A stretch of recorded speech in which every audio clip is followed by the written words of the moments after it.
Apa tanda dapat Lailatul Qadar? Tandanya adalah ada perubahan.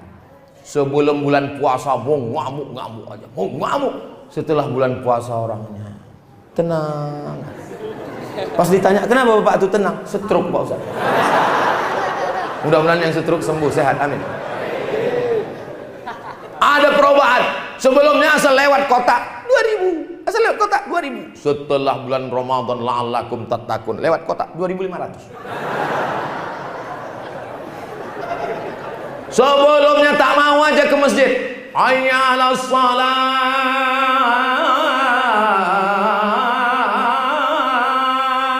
kelepak balak 6. Tapi setelah bulan suci Ramadan, belum lagi azan, hari Jumat jam 11 sudah terduduk. Terduduk. Pas ditanya, kenapa kau datang? Salah nengok jam.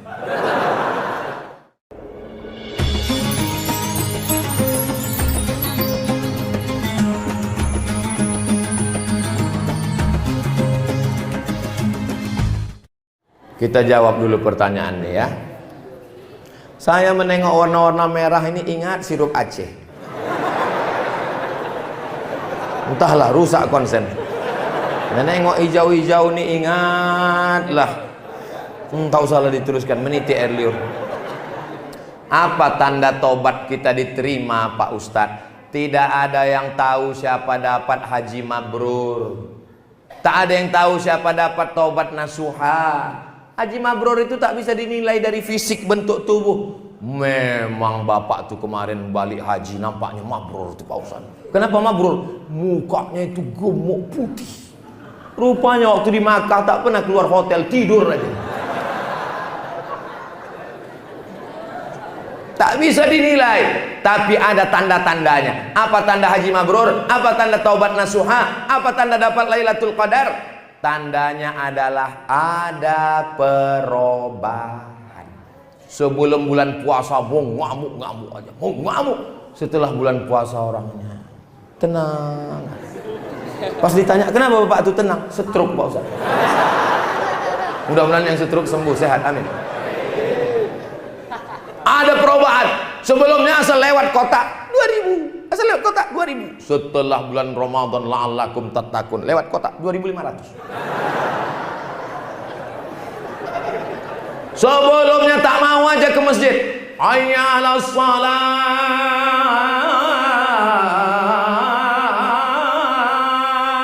kelepak balak 6. Tapi setelah bulan suci Ramadan, belum lagi azan, hari Jumat jam 11 sudah terduduk. Terduduk. Pas ditanya, kenapa kau datang? Salah nengok jam. Sebelumnya jilbabnya itu tak peduli sama jilbab, asal mau pergi undangan. Nama jilbabnya pasrah tapi tak rela. Tapi setelah dia Ramadan, jilbabnya panjang, bajunya panjang, ada perubahan. Alhamdulillah Pak Ustadz, saya setelah Ramadan kemarin 5 yang berubah Pak Ustadz. Apa itu? Berat badan berubah, kolesterol berubah, diabetes berubah. Bukan itu, yang berubah adalah menuju lebih baik dan lebih soleh, bukan soman. Apanya jamaah? Jadi gara-gara aja orang disuruh puasa. Bagaimana kita bisa memahami hakikat Ramadan yang ada dalam diri kita ini Pak Ustadz? Muncul rasa takut kepada Allah saat ingin melakukan perbuatan dosa, saat tidak ada satu manusia pun melihat, saat tidak ada satu pun seorang ulama tasawuf sayang muridnya 40 orang, tapi murid yang satu ini disayang, murid yang lain cemburu.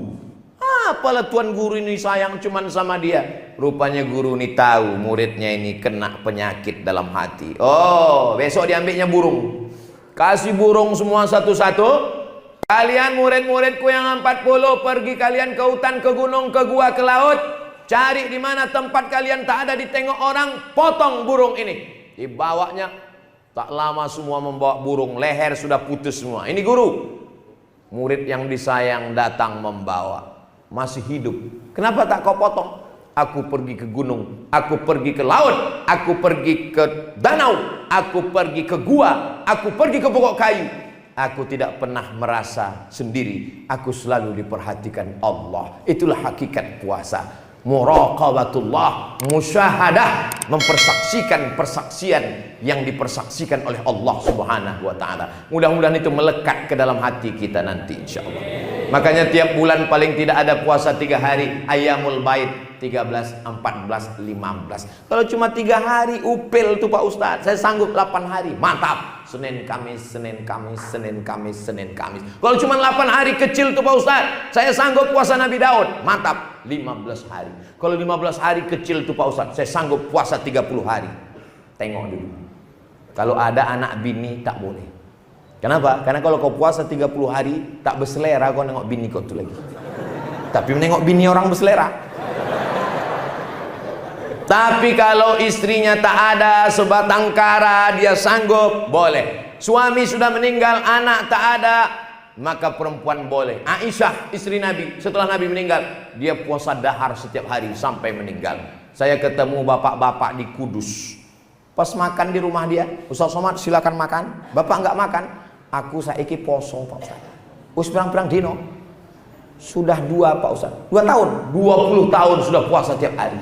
Badannya sehat walafiat, rezekinya berlimpah. Siapa yang mau coba? Cobalah nanti setelah bulan Syawal.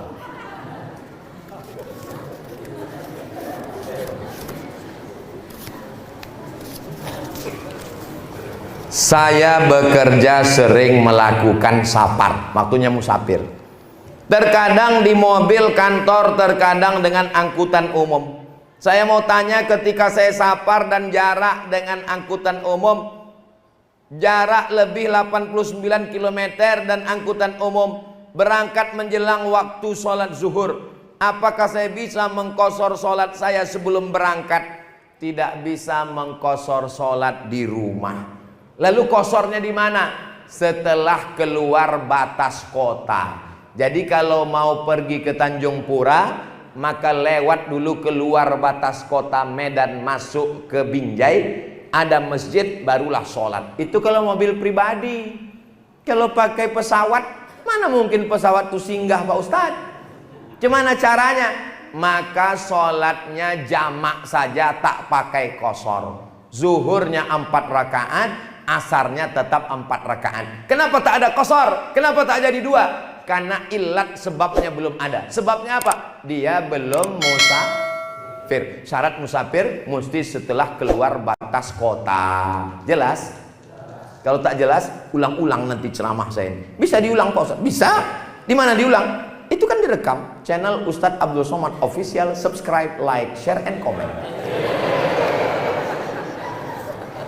Jadi iklan itu memang di ujung-ujung. Bagaimana cara kita menjaga agar akhlak dan moral kita tidak rusak di zaman ini Pak Ustadz? Lingkungan kita ada 3. Yang pertama, lingkungan tempat tinggal. Bersyukurlah masyarakat yang ada sekitar Masjid Istiqomah ini, karena lingkungannya baik-baik. Datang subuh, zuhur, asar, maghrib, isya, insya Allah terjaga akhlaknya. Amin.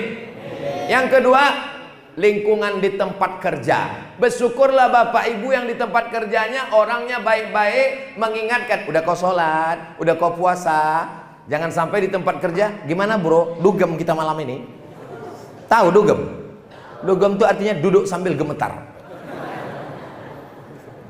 Lingkungan tempat tinggal, lingkungan tempat kerja. Yang ketiga, lingkungan medsos. Perhatikan FB, Instagram, TikTok, Twitter, dan grup-grup WhatsApp. Kalau grup-grup itu hanya mengirim perbuatan maksiat dan dosa, mohon izin aku keluar dari grup, karena kalau aku mati kalian belum tentu mau ikut ke liang lahat. Itu kata Ustadz Abdul Somad. Grup SD, grup SMP, grup SMA, kirim-kiriman gambar. Mana gambar laki kau? Itu, yang kurus kering macam triplek itu. Apa ini? Ditanya sama suami, kenapa kau WA sama dia? Dia udah macam abangku. Aku kan tak punya abang. Berawal dari macam, berakhir dengan macam-macam. Waspadalah. Kejahatan terjadi bukan karena ada niat dari pelakunya, tapi karena suami letoy tak bertenaga.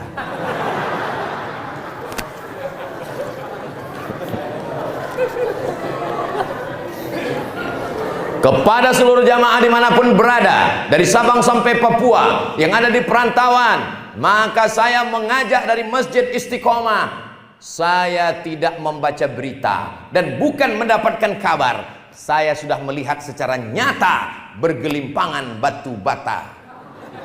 Kirimkan donasi Anda ke Masjid Istiqomah, Bank Mandiri Syariah, nomornya 71165431111. Sekali lagi, 71165431111. Bukan milik pribadi, rekeningnya atas nama Panitia Pembangunan Masjid Istiqomah. Ingat, kematian segera datang. Malaikat maut sudah di simpang Sungai Sekambing.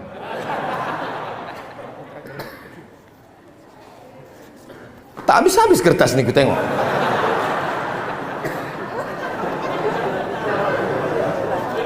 Asar jam 15.05. Asar jam pokoknya asar lah nanti. Pas Bapak Ibu sholat asar, jangan balik dulu sholat asar. Pas kalian sholat asar, itulah saya pulang. Ustaz Samad kok tak sholat? Saya sudah sholat jamak takdim. Jumat, Sabtu, Ahad, Senin, 4 hari masih bisa. Besok saya pulang ke Pekanbaru. Tapi kita tak pernah berpisah. Kenapa? Karena kita senantiasa bersama dalam doa. So sweet. Assalamualaikum Ustaz. Waalaikumsalam. Izin bertanya Pak Ustaz, apa yang harus saya lakukan ketika saya mengajak seorang gadis serius ini?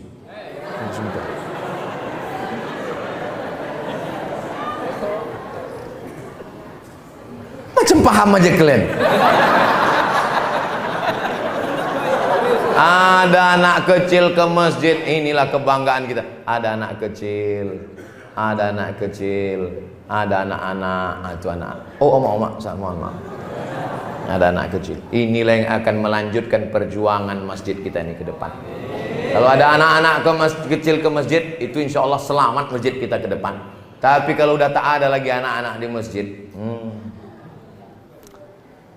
apa yang harus saya lakukan ketika saya mengajak seorang gadis menikah?